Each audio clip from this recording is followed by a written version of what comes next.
ఒకటే వార్త మీద అన్ని ప్రశ్నలు ఉన్నట్టుగా తెలుస్తా ఉన్నది. ఏం వార్త అంటే అది ఇదే, కాంగ్రెస్ సర్కారుపై తెలంగాణ మరలబడుతుంది, రేవంత్ దమ్ముంటే మాతో కొట్లాడు అంటూ ఒక వార్త మనకు కనబడుతున్నది.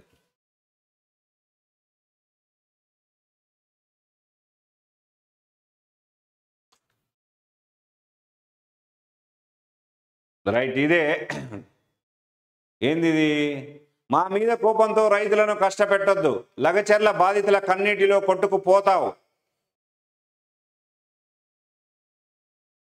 రేవంత్ రెడ్డి, నువ్వు చక్రవర్తివో రాజువో కాదు, నీలాంటి వారు చాలా మంది వచ్చారు, భవిష్యత్తులో వస్తారు. ఎస్సీ ఎస్టీ బీసీ సన్నకారు రైతుల భూములు గుంజుకొని ఏమైనా చేస్తారంటే తెలంగాణ సమాజం మొత్తం తిరుగుబాటు చేస్తుంది.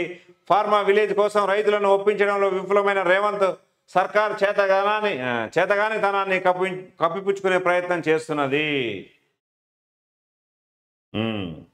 ఎవ్వరు రాజులు గారు ఇక్కడ తెలంగాణలో. మీ డాడీ ఒక రాజుగానే అనుకున్నాడు, పాలించినాడు మీ డాడీ. నువ్వు కూడా రాజు కొడుకులాగానే వ్యవహరించినావు. ఇది మర్చిపోలే ఇంకా జనాలు. ఎవరు కాదు ఇక్కడ తెలంగాణలో రాజులు, ఎవరు కాదు. అందరూ ఇక్కడ రాజులుగా ఫీల్ అయితే వాళ్ళని భూస్థాపితం చేయడానికి తెలంగాణ ప్రజలు సంసిద్ధంగా ఉన్నారు.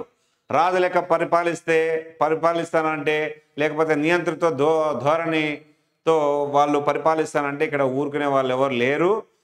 ఇదేదో రాజకీయంగా ఎదుర్కోవడానికి ఇదొక ఆయన చేస్తున్నటువంటి వ్యాఖ్యలుగా పరిగణించాలి.